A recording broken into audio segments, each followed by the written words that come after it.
Hello everyone! Welcome to Nabs Cooking. Magluto kita karon og adobong baboy with uyab. First, mag-prepare sa mga ricado sama sa asin, oil optional, bombay, ahos, sugar, pamintang durog, atsal or chili depende ninyo, ketchup optional, and of course, karning baboy ug uyab. Next, magpainit og kalaha ug ilunod ang karning baboy. Okay, so by the way, 1 kilo ni siya kay nag-request akong husband na balunon niya immediately. Yarn! So after, ukay-ukayon hangtod na, of course, maluto. So nag-ask og help sa akong husband ani kay aron pag-transfer, dili ko maglisod-lisod na mag-video while nagluto, di ba? Charets! Okay, so next, mag-isa sa mga ingredients sama sa bombay. Okay, so next is igisa. Unahan na to ang bombay kaya mas dali man gud maluto ning ahos. Okay, sunod kay ahos ang gisa. Sunod ibutang nato ang uyab.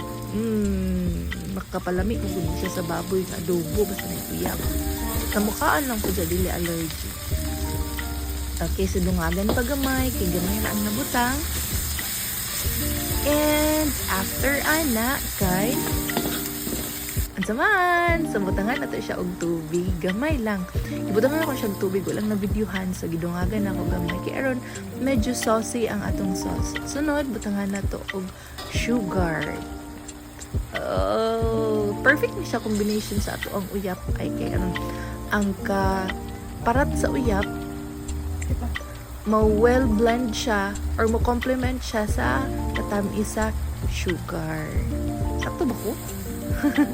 Okay, so lami kay ni siya ay promise mga mom. So butangan ako siya ketchup kay aron ma-red ang iyahang sauce. Kay aron pud ma-red pud uy, para dili pud luspad. Para sa lips ba, butangan siya og lipstick kay aron dili maluspad. Charets. Okay, so amo na siyang gitilawan kay aron asa mo prefer kung tamis-tamis siya or parat ba siya or ako masugahan ko nga mas magpatigbabaw ang katamis. So, ayan, ilunod na to ang atong giadobo ganina nga baboy. Okay, so finish na.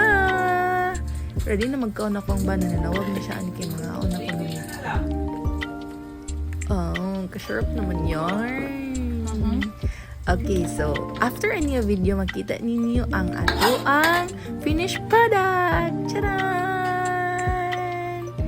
Oh, lamian na uy ipare sa luto. Okay, so thank you for watching everyone.